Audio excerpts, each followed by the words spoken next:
दोस्तों एक बार फिर से स्वागत है आप सभी का आपके अपने favourite English learning channel English with Deepika Kumawat पर।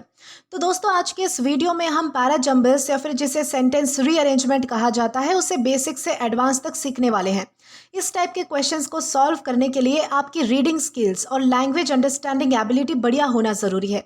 भले ही आप किसी भी सेंटेंस को पढ़कर उसका पूरा मतलब ना समझ पाए, लेकिन अगर आप सेंटेंसेस के अंदर के कुछ कुछ वर्ड्स को अंडरस्टैंड करके 10 से 20% कॉन्टेक्स्ट भी समझ पा रहे हैं तो आप आसानी से पैरा जंबल्स या फिर रीअरेंजमेंट के क्वेश्चंस को सॉल्व कर सकते हैं। लेकिन दोस्तों आज के इस वीडियो में मैं आपको 5 ऐसे पॉइंट्स बताने वाली हूं जिनकी हेल्प से आप पैरा जंबल्स के क्वेश्चन को 10x फास्ट स्पीड से सॉल्व कर सकते हैं। तो आइए एक एक करके उन पॉइंट्स को हम डिस्कस करेंगे। दोस्तों पैरा जंबल्स को सॉल्व करने के लिए सबसे पहले आपको फ्लो ऑफ द पैसेज पता होना ज़रूरी है। आइए समझते हैं कि फ्लो ऑफ द पैसेज क्या होता है और इसे कैसे समझा जाता है। सोचो तुम एक कोई मूवी देख रहे हो, मूवी का जो हर सीन है वो रैंडमली यूं ही नहीं आ जाता। मूवी जो है वो एक फ्लो में चलती है। पहले हीरो इंट्रोड्यूस होता है, फिर प्रॉब्लम आती है, फिर स्ट्रगल होती है और फिर सोल्यूशन मिलता है। लेकिन अगर ऐसा ना हो और डायरेक्टर अगर आपको पहले एंडिंग दिखा दे और बाद में इंट्रोडक्शन दे तो आपको जो है वो मूवी जो है वो बिल्कुल समझ नहीं आएगी, बहुत ज़्यादा कंफ्यूज हो जाओगे आप कि हो क्या रहा है। एग्जैक्टली यही चीज़ जो है वो पैरा जंबल्स में होती है। एक एग्जामिनर एक परफेक्टली लिखी हुई कहानी या फिर आर्टिकल के सीन्स को आगे पीछे कर देता है, यानी कि जंबल कर देता है। तुम्हें बस उस कहानी का डायरेक्टर बनना होता है और उन सीन्स को उनके नेचुरल ऑर्डर में लगाना है। ठीक है, फ्लो का सीधा साधा मतलब क्या है कि सेंटेंस कनेक्शन, यानी कि जब एक सेंटेंस खत्म हो तो उसके आखिरी शब्द या फिर आइडिया से अगला सेंटेंस नेचुरली जुड़ा हुआ होना चाहिए। यानी कि रीडर को कभी भी ये नहीं लगना चाहिए कि सेंटेंस जो है वो अचानक आ चुका है। हर सेंटेंस ऐसा लगना चाहिए जैसे कि वो अपने पहले वाले सेंटेंस की उंगली पकड़कर आगे बढ़ रहा है। दोस्तों इसी नेचुरल ऑर्डर को कहते हैं फ्लो ऑफ द पैसेज। अब दोस्तों आप स्क्रीन पर देख सकते हैं कि आपके सामने जो है वो एग्जाम्पल्स है A, B, C और D। इस सीक्वेंस में आपके पास एग्जाम्पल है। एग्जाम्पल में क्या लिखा है? I woke up at 6 AM, I brush my teeth, then I had breakfast, finally I left for school. ये जो सारे सेंटेंसेस है ना ये आपस में कनेक्टेड है, ये नेचुरली फ्लो कर रहे हैं, यानी कि सारी चीज़ें फ्लो में चल रही है कि पहले आप उठे, फिर आपने ब्रश किया, फिर आपने ब्रेकफास्ट किया और फाइनली आप जो है वो स्कूल के लिए निकल गए। लेकिन अगर इसका ऑर्डर हम थोड़ा सा उल्टा पुल्टा कर दे, जैसे कि पहले ब्रेकफास्ट, फिर वेकअप, फिर स्कूल और फिर ब्रश, यानी कि पहले आपने ब्रेकफास्ट किया, फिर आप उठे, फिर आप स्कूल गए और फिर आपने बाद में ब्रश किया। ये सुनने में बहुत ही आपको ऑकवर्ड लगेगा, थोड़ा अजीब लगेगा। ओके, यानी कि चीज़ें एक फ्लो में होनी ज़रूरी है। उसी हिसाब से पैरा जंबल्स में सेंटेंसेस भी एक फ्लो में होने बहुत ही ज़्यादा इंपॉर्टेंट होते हैं, ज़रूरी होते हैं। दोस्तों यही होता है फ्लो का कंसेप्ट। दोस्तों इन सब के बाद फ्लो के गोल्डन रूल्स हम डिस्कस करेंगे, जिससे आपको पता चलेगा कि किसी भी पैसेज का ऑर्डर या फिर क्रोनोलॉजी क्या होती है या फिर क्या होनी चाहिए। मैक्सिमम स्टैंडर्ड पैराग्राफ्स, चाहे वो आप न्यूज़पेपर के ले लो, एडिटोरियल्स के ले लो या फिर एग्जाम के ले लो, एक फिक्स लॉजिकल पैटर्न को फॉलो करते हैं। अगर तुम इस पैटर्न को दिमाग में फिट कर लोगे तो ऑप्शंस एलिमिनेट करना आपके लिए 80% तक आसान हो जाएगा। दोस्तों जनरली जो पैराग्राफ है, जो आपकी स्क्रीन पर अभी जो पैटर्न दिया गया है, उसमें जो है वो मतलब कि फ्लो करते हैं या फिर उस पैटर्न को फॉलो करते हैं। जैसे कि सबसे पहले इंट्रोडक्शन आता है, फिर एक्सप्लेनेशन आता है, फिर डिटेल्स आती है, फिर एग्जाम्पल्स, उसके बाद रिजल्ट आते हैं, फिर कंक्लूजन आता है। दोस्तों ध्यान रहे कि हर पैराग्राफ एग्जैक्टली ऐसा नहीं होता है। ज़रूरी नहीं है कि हर पैराग्राफ इसी पैटर्न को फॉलो करे, लेकिन मैक्सिमम पैसेजेस इसी डायरेक्शन में मूव करते हैं। ये चीज़ आपको ध्यान रखनी है। अब दोस्तों इसी के साथ हम आगे बढ़ेंगे और इन्हें जो है वो एक एक करके डिटेल में समझ लेंगे। यानी कि अभी जो हमने क्रोनोलॉजी पढ़ी है या फिर जो भी हमने पैटर्न देखा है उसे हम एक एक करके डिटेल में समझेंगे, ताकि आपको हर एक बात जो है वो अच्छे से समझ आ जाए। तो इसका हमारा सबसे पहला स्टेप क्या आता है? इंट्रोडक्शन। दोस्तों राइटर जब भी कोई नया टॉपिक शुरू करेगा तो वो सबसे पहले टॉपिक का नाम लेगा। इसे कैसे पहचानना है? तो ये सेंटेंस जो है वो किसी पर डिपेंडेंट नहीं होगा, यानी कि हमारा जो इंट्रोडक्शन वाला सेंटेंस होगा ना, ये किसी पे भी डिपेंडेंट नहीं होगा। ये अपने आप में खुद एक इंडिपेंडेंट सेंटेंस होता है। इसमें किसी ऐसे प्रोनाउन जैसे कि ही, शी, इट, दे या फिर ट्रांजिशन वर्ड जैसे कि हाउएवर, देयरफॉर, इन सब का यूज़ नहीं होता है जो किसी पुराने सेंटेंस की तरफ इशारा करे, क्योंकि ये खुद बिगिनिंग सेंटेंस होता है। ओपनिंग सेंटेंस हमेशा ब्रॉड होता है और रीडर को बताता है कि हम आखिर किस चीज़ पर बात करने वाले हैं। जैसे कि for example, the internet has change modern education. ये हमारा क्या है? इंट्रोडक्शन है। अब रीडर को जो है वो टॉपिक पता चल गया है कि इस पूरे पैसेज में हम किस टॉपिक पर बात करने वाले हैं। ठीक है, अब हमारा अगला स्टेप क्या होगा? हमारा अगला स्टेप होगा एक्सप्लेनेशन। दोस्तों टॉपिक इंट्रोड्यूस करने के तुरंत बाद राइटर जो है वो चुप नहीं बैठेगा। रीडर के दिमाग में सवाल आएगा कि कैसे बदल दिया इंटरनेट ने पूरे एजुकेशन को। तो राइटर अगले सेंटेंस में उस इंट्रोडक्शन को थोड़ा और खोलकर एक्सप्लेन करके बताएगा। ये सेंटेंस इंट्रोडक्शन वाले टॉपिक को क्या करेगा, और भी ज़्यादा डिफाइन करेगा, और भी ज़्यादा क्लैरिफाई करेगा। इसे कैसे पहचानना है, तो इसमें अक्सर प्रोनाउन जैसे कि इंटरनेट के लिए इट का यूज़ होता है। यानी कि इंट्रोडक्शन में हमने पढ़ा था कि इंटरनेट ने मॉडर्न एजुकेशन को चेंज कर दिया। अब एक्सप्लेनेशन में राइटर कहेगा कि it allows the students to access information from anywhere. यहाँ पर आप देख सकते हैं कि अब इंटरनेट के लिए हमने इट का यूज़ किया है, ठीक है। यानी कि यहाँ पर राइटर बता रहे हैं कि इंटरनेट एजुकेशन को कैसे चेंज करता है। यानी कि हमारा फ्लो क्या है, तो अभी भी जो है वो कंटिन्यू है। अब दोस्तों हमारा इंट्रोडक्शन भी हो गया, एक्सप्लेनेशन भी हो गया। अब हमारा तीसरा स्टेप आएगा डिटेल्स। दोस्तों डिटेल्स में जो है वो एक्सप्लेनेशन के बाद राइटर उस चीज़ के अंदर की बातें बताता है, वो थोड़ा और डीप जाता है ताकि रीडर को पूरी बात समझ आए। इसे कैसे पहचानना है, तो इसमें फीचर्स, एक्टिविटीज़ या फिर फंक्शंस के बारे में बताया जाता है। जैसे कि for example student can watch online lectures, read e books and attend virtual classes. यानी कि एक्सप्लेनेशन को और ज़्यादा क्या कर रहा है, तो एक्सपैंड कर रहा है। इसमें हमें डिटेल्स दी गई है। हमारा चौथा स्टेप होगा एग्जाम्पल।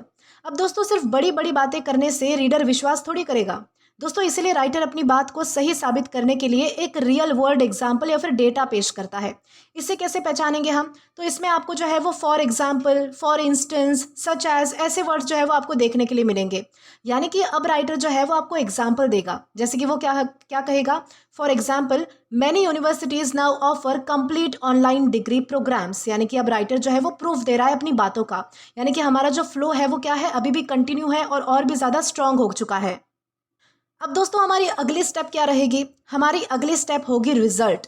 अब जब राइटर ने इंट्रोड्यूस कर दिया, एक्सप्लेन भी कर दिया, डिटेल्स भी हमें दे दी और एग्जाम्पल भी हमें बता दिए, तो अब वो बताएगा कि इन सारी चीज़ों का असर क्या होता है, इम्पैक्ट क्या हुआ बेसिकली। इसे हम कैसे पहचानेंगे, तो इसमें आपको जो है वो because of this, as a result, consequently जैसे वर्ड्स आपको देखने के लिए मिलेंगे। जैसे कि हमारा राइटर क्या कहेगा कि because of this education has become more flexible. यानी कि ये जो फ्लेक्सिबिलिटी है ये उस पूरे प्रोसेस का रिजल्ट है, इस तरीके से। अब दोस्तों इसके बाद हमारा आखिरी स्टेप क्या आएगा, हमारा आखिरी स्टेप आएगा कंक्लूजन। दोस्तों ये जो है वो पैराग्राफ का आखिरी हिस्सा होता है जहां पर राइटर अपनी पूरी बात को समेट कर एक फाइनल स्टेटमेंट देता है, ठीक है। ये पैराग्राफ का दी एंड होता है बेसिकली। इसे हम कैसे पहचान पाएंगे, तो इसमें आपको जो है वो देयरफॉर, इन कंक्लूजन, दस, फाइनली, ऐसे वर्ड्स आपको जो है वो देखने के लिए मिलेंगे। और ये बेसिकली वही बात दोहराता है जो इंट्रोडक्शन में हमें कही गई थी, बस थोड़े अलग शब्दों में, थोड़ा अलग अंदाज में, यानी कि थोड़ा घुमा फिरा कर हमें वही बातें बताई जाएगी।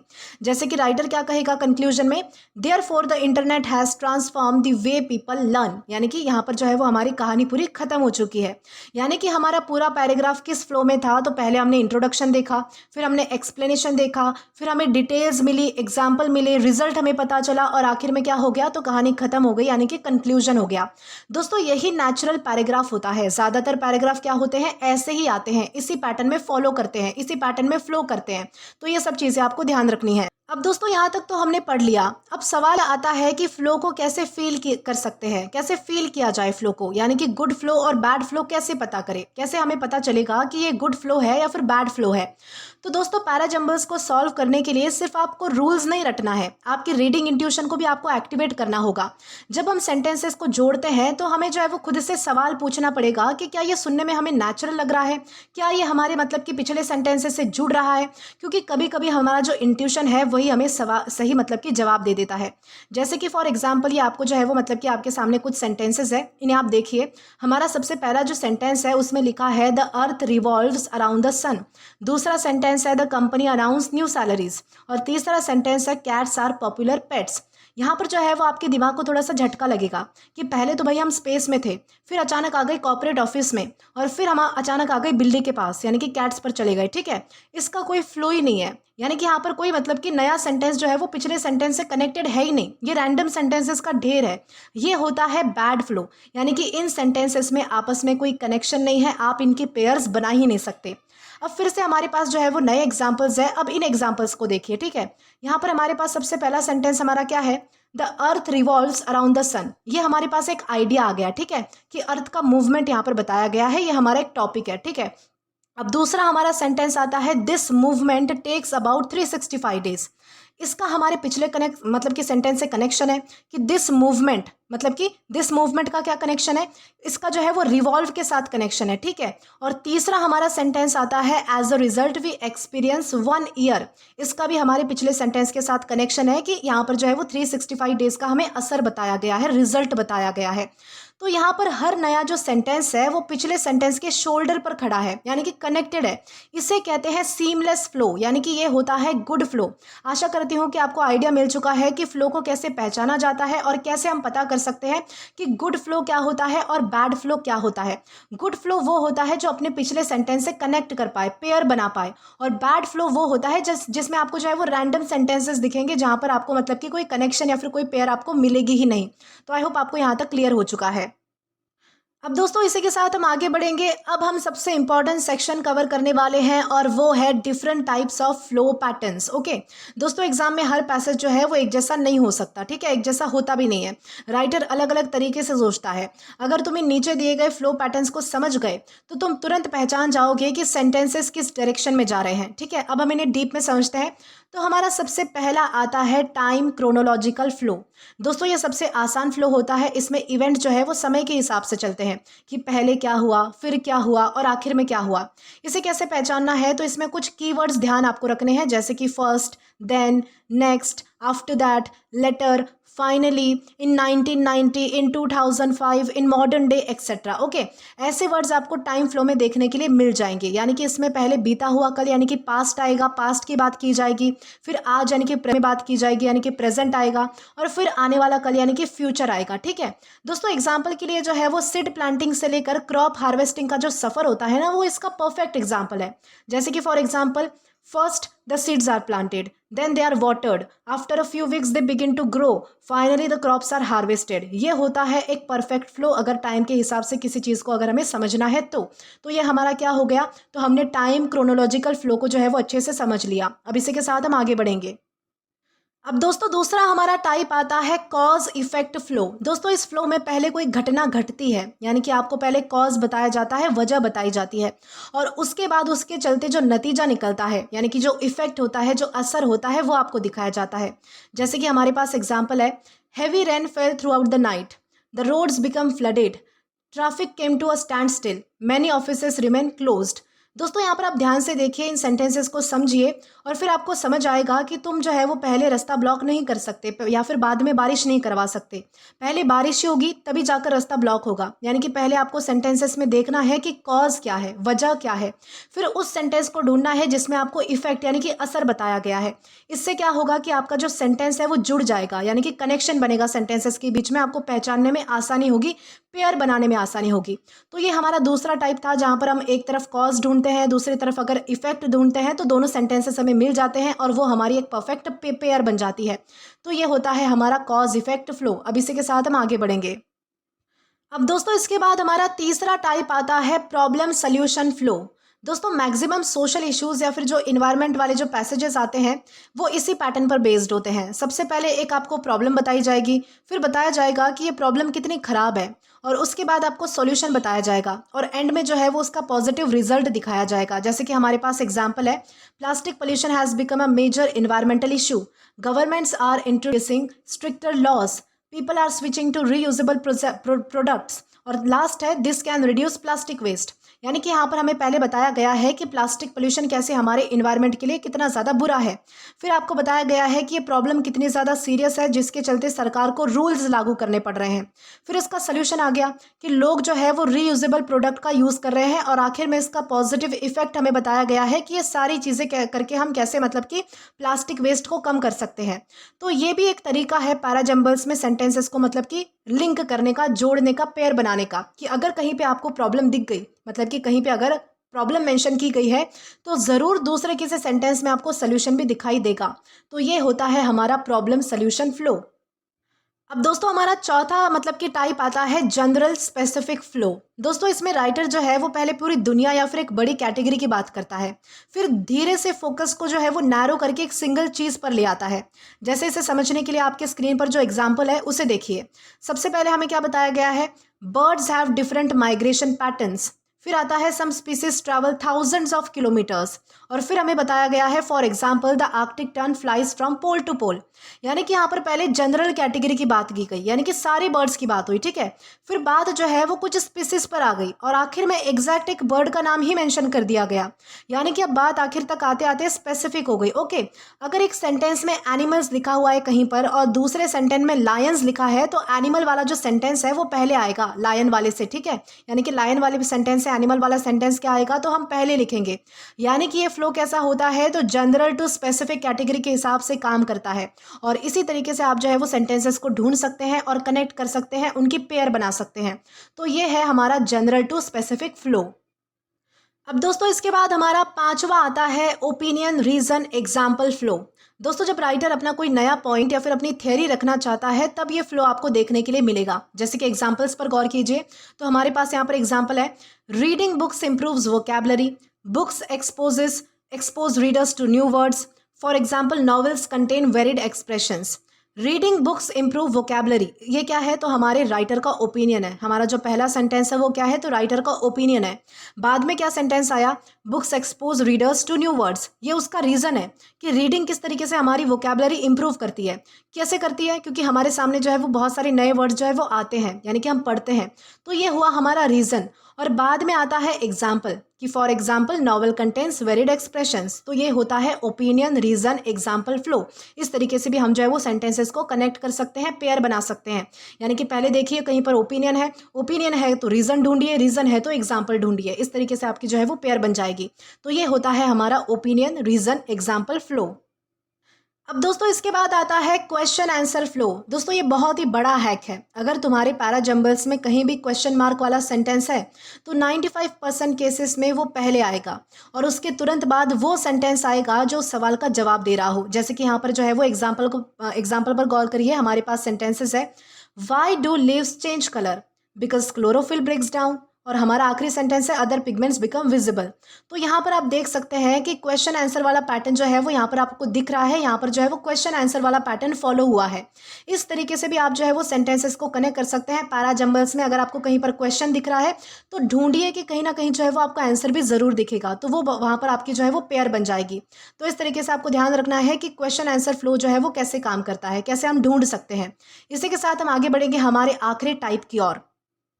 तो दोस्तों इसके बाद हमारा लास्ट टाइप आता है कंपेयर कॉन्ट्रास्ट फ्लो। दोस्तों यहाँ पर दो चीज़ों के बीच में जो है वो तुलना यानी कि कंपैरिजन होती है, या फिर उनका जो उल्टा कॉन्ट्रास्ट है वो आपको दिखाया जाएगा कंपेयर कॉन्ट्रास्ट फ्लो में।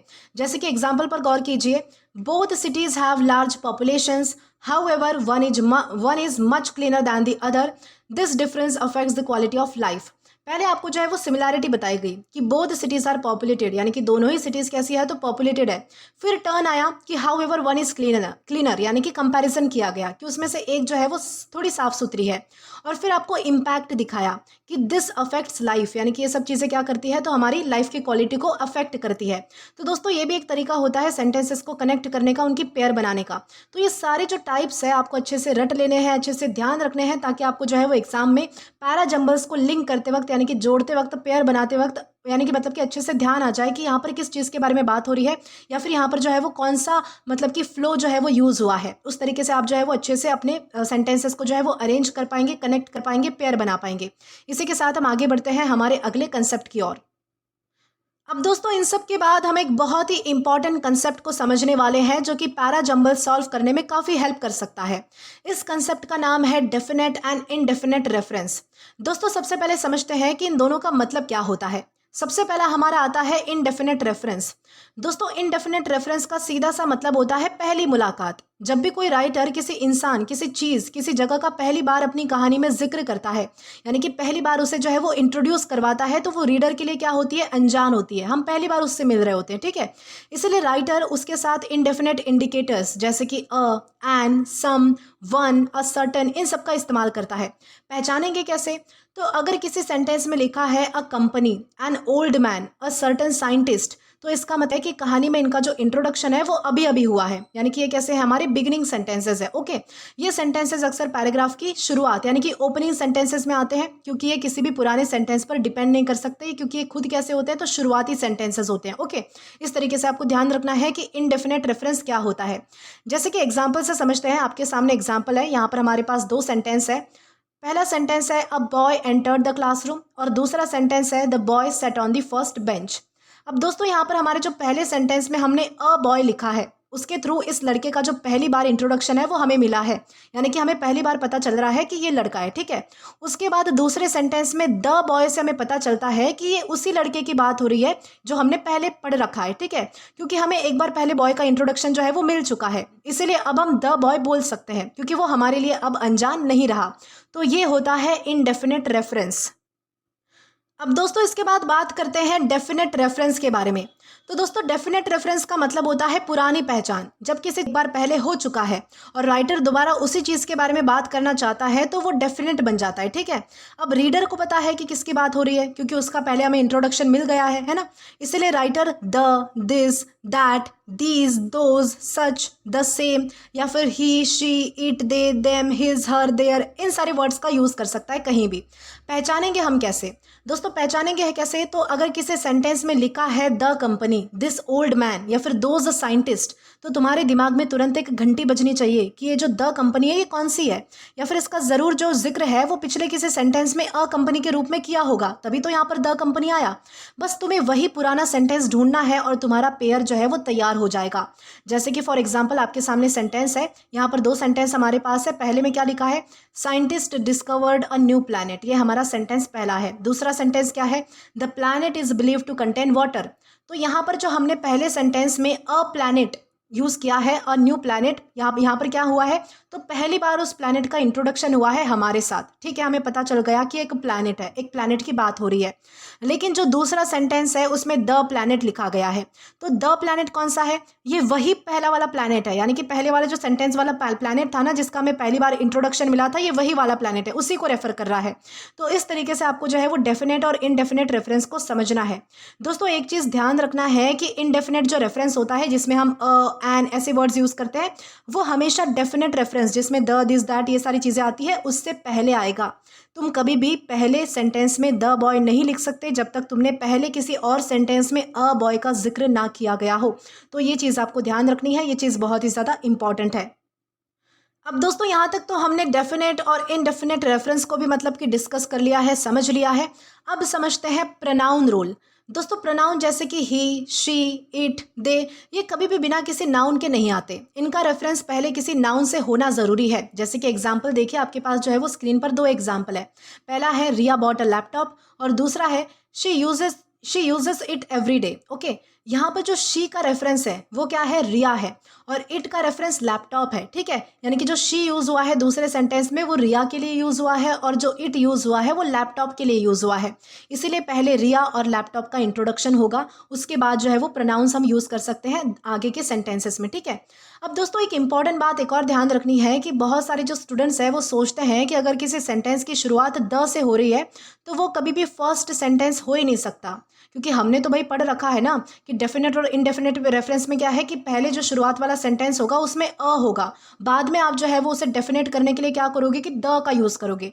लेकिन ये हर बार जो है वो सही नहीं होता है, क्योंकि एग्जाम्पल यहाँ पर आप देखिए, the earth revolves around the sun. दोस्तों यहाँ पर अर्थ और जो सन है वो यूनिक एंटिटीज़ है। ठीक है, इनका इंट्रोडक्शन देने की हमें ज़रूरत नहीं होती, इसलिए यहाँ पर द का यूज़ बिल्कुल सही है। और ये जो है वो सेंटेंसेस फर्स्ट भी हो सकते हैं इस तरीके के, जहाँ पर यूनिक एंटिटी की बात हो रही होती है। इसलिए ये हमेशा चेक करिए कि द जो है वो किसी पहले इंट्रोड्यूस की गई चीज़ के लिए आ रहा है या फिर जो यूनिक एंटिटी है उसके लिए आ रहा है। तो ये चीज़ आपको जो है वो क्लियर करते हुए चलनी है, ताकि आपको कोई भी तरीके का मतलब कि कन्फ्यूजन ना रहे। अब इसी के साथ आगे बढ़ते हैं। अब दोस्तों इन सब के अलावा और भी कुछ तरीके हैं जिसमें आप पैराजम्बल्स की पेयर बना सकते हैं। जैसे कि इंग्लिश ग्रामर में कुछ फिक्स पेयर्स होती है। फिक्स पेयर्स यानी कि इनका मतलब है ऐसे दो वर्ड्स जो इंग्लिश ग्रामर में हमेशा एक साथ यूज़ होते हैं। अगर पहला वर्ड कहीं पर सेंटेंस में आता है तो उसका पार्टनर भी सेंटेंस में कहीं ना कहीं होना चाहिए, नहीं तो सेंटेंस कैसा हो जाएगा, तो इनकम्प्लीट हो जाएगा। इन्हें याद रखना जो है वो बहुत ही ज़रूरी है, क्योंकि एग्जाम्स में इन पर जो है वो एरर डिटेक्शन और सेंटेंस इंप्रूवमेंट के क्वेश्चन बहुत ज़्यादा आते हैं। जैसे कि एक पेयर है नॉट ओनली बट ऑल्सो। दोस्तों जब भी किसी सेंटेंस में लोगो या फिर मतलब कि दो लोगो, दो चीज़ों या फिर दो एक्शंस को इंपॉर्टेंस देनी हो तब नॉट ओनली बट ऑल्सो हम यूज़ करते हैं, ठीक है। यानी अगर आपको कहीं पर एक सेंटेंस में दिख जाए कि नॉट ओनली यूज़ हुआ है तो आप जो है वो अपने आप ढूंढने की कोशिश करोगे कि बट ऑल्सो कहाँ पर है। तो ये अगर आपको दिख जाएगा तो आपके सेंटेंस क्या हो जाएंगे, कनेक्ट हो जाएंगे, आपकी पेयर बन जाएगी। जैसे कि for example not only but also कैसे यूज़ होता है, she is not only intelligent but also hard working, Ram not only sings but also dances, he not only help me but also encourage me. याद रखो not only लिख दिया but also नहीं लिखा तो ये पेयर कैसी हो जाएगी, इनकम्प्लीट हो जाएगी, ठीक है दोस्तों। इसी तरीके से कुछ और भी फिक्स पेयर्स होती है जो अभी आपके सामने स्क्रीन पर है, इन्हें आपको याद कर लेनी है। जैसे कि नॉट ओनली बट ऑल्सो तो हमने अभी पढ़ लिया। उसी तरीके से और भी पेयर्स है जैसे कि ईदर और है, नीदर नॉर है, जिसे हम आइदर भी पढ़ते हैं, नाइदर भी पढ़ते हैं, तो ये डिफरेंट प्रोनाउंसिएशन है। इसके बाद बोथ एंड है, वेदर और, so that, such that, too या फिर enough to, hardly, scarcely, barely, when या फिर नो सुनर दैन। तो ये सारे फिक्स पेयर्स आपको याद कर लेनी है ताकि आप इन्हें देखते ही सेंटेंसेस की पेयर बना सको। तो इस तरीके से आपको ध्यान रखना है कि फिक्स पेयर्स क्या होती है और फिक्स पेयर्स हम कैसे जो है वो पैराजंबल्स में मतलब कि इनके थ्रू कनेक्ट कर सकते हैं सेंटेंसेस को। अब दोस्तों इन सब के अलावा एक आखिरी तरीका और बचता है पेयर्स बनाने का पैराजंबल्स में, और वो है एक्रोनिम्स बेस्ड अप्रोच। दोस्तों सबसे पहले तो ये समझते हैं कि एक्रोनिम का मतलब क्या होता है। दोस्तों जब भी किसी बड़े नाम के हर शब्द का पहला अक्षर यानी कि लेटर उठाकर एक छोटा नया शब्द बना दिया जाता है तो उसे एक्रोनिम यानी कि शॉर्ट फॉर्म कहते हैं। जैसे कि नासा है, इसरो है, आईएमएफ है। इसरो का क्या मतलब होता है, Indian Space Research Organisation. NASA का क्या मतलब है, National Aeronautics and Space Administration. और आईएमएफ का क्या मतलब है, इंटरनेशनल मॉनेटरी फंड। तो ये जो इसरो है, नासा है, ये जो आईएमएफ है ना, ये सारे एक्रोनिम्स कहलाते हैं। ओके, ये शॉर्ट फॉर्म्स है। दोस्तों दुनिया का कोई भी बड़ा राइटर, जर्नलिस्ट या फिर एडिटर जब भी कोई आर्टिकल लिखता है तो वो ये मानकर नहीं चलता है कि रीडर को सबके बारे में सब कुछ पता ही है, ठीक है। अगर वो डायरेक्टली लिख देगा कि WHO declared a global emergency, तो हो सकता है कि एक आम इंसान जिसको WHO के बारे में कुछ पता ही ना है तो वो ये सोचे कि ये WHO कौन है, ये किस कंपनी का नाम है, किस इंसान का नाम है, वो इस कन्फ्यूजन में पड़ जाएगा, ठीक है। तो इसी कन्फ्यूजन से बचने के लिए फॉर्मल राइटिंग का एक नियम है, एक रूल है कि जब भी किसी आर्टिकल में कोई शॉर्ट फॉर्म आपको यूज करनी हो तो पहली बार उसका फुल नेम लिखा जाएगा और ब्रैकेट में उसकी शॉर्ट फॉर्म दी जाएगी। इसके बाद पूरे बाकी के आर्टिकल में आप जितनी बार चाहे उस शॉर्ट फॉर्म का यूज कर सकते हैं। अगर तुम्हें पूरे जंबल सेंटेंसेस में दो ऐसे सेंटेंसेस दिख जाए जहां पर एक में पूरा नाम है और दूसरे में सिर्फ उसका एक्रोनिम यानी कि शॉर्ट फॉर्म है, तो बस इतना याद रखना है कि फुल नेम वाला जो सेंटेंस है वो हमेशा शॉर्ट फॉर्म वाले सेंटेंस से पहले आएगा। तुम चाह कर भी उनका जो ऑर्डर है वो उल्टा पुल्टा नहीं कर सकते। जैसे कि हमारे पास एग्जाम्पल के लिए यहाँ पर सेंटेंस है, दो सेंटेंस है। पहला सेंटेंस है, the World Health Organization released a new report on global health care standards. यहाँ पर आप देख सकते हैं कि WHO लिखा गया है ब्रैकेट में और उसकी फुल फॉर्म उसके पहले ही दी गई है जो कि है वर्ल्ड हेल्थ ऑर्गेनाइजेशन। और दूसरा हमारा सेंटेंस क्या है, according to WHO the disease is spreading rapidly in developing nations. तो इन सेंटेंसेस में करेक्टली फ्लो है, ठीक है, एक करेक्ट फ्लो है। पहले लॉन्ग फॉर्म दिया गया और बाद में आने वाले सेंटेंसेस में शॉर्ट फॉर्म यूज किया गया है, क्योंकि हमें पहले मतलब कि सेंटेंस में पता चल गया है कि WHO यानी क्या है और इसका फुल फॉर्म क्या है। तो आपको भी जब पैरा जंबल्स में कहीं भी एक सेंटेंस शॉर्ट फॉर्म वाला और दूसरा सेंटेंस लॉन्ग फॉर्म वाला दिखे तो आंख बंद करके आपको सबसे पहले लॉन्ग फॉर्म वाला सेंटेंस लिखना है। यही हमारा करेक्ट ऑर्डर होगा और इसी से हमारी पेयर बनेगी। तो इस तरीके से आपको ध्यान रखना है कि एक्रोनिम्स कैसे यूज किए जाते हैं। तो दोस्तों ये थे पैरा जंबल्स को सॉल्व करने के सबसे इंपॉर्टेंट कंसेप्ट और ट्रिक्स। अगर आपने इस पूरे वीडियो को ध्यान से देखा है तो आपको पैरा जंबल्स सिर्फ गैस वर्क नहीं लगेगा बल्कि एक लॉजिकल पजल की तरह लगेंगे जिसे आप स्टेप बाय स्टेप करके इंटरेस्टिंगली सॉल्व कर पाएंगे, ठीक है। तो दोस्तों आज के लिए बस इतना ही। अगर आपने अभी तक हमारा टेलीग्राम चैनल ज्वाइन नहीं किया है तो टेलीग्राम पर English with Deepika Kumawat search करके या फिर डिस्क्रिप्शन में दिए गए लिंक के थ्रू, साथ ही साथ अभी जो आपको आपके स्क्रीन पर QR कोड दिख रहा है वहां से भी आप जो है वो डायरेक्टली स्कैन करके हमारा टेलीग्राम चैनल ज्वाइन कर सकते हैं, ताकि आप कभी भी किसी भी नए आने वाले वीडियोस को लेकर कोई भी अपडेट्स को मिस ना करें। और दोस्तों अगर आपको आज का ये वीडियो पसंद आया है या फिर हेल्पफुल लगा है तो do like this video, subscribe the channel and share as much as you can. और अगर आपने इससे पहले वाली वीडियोस नहीं देखे हैं तो यहाँ पर मैंने एक प्लेलिस्ट प्रोवाइड कर दी है जहाँ पर आप क्लिक करके वो सभी पहले वाले वीडियोस भी देख सकते हैं और उन्हें एक्सप्लोर भी कर सकते हैं। Till then keep learning. Thank you.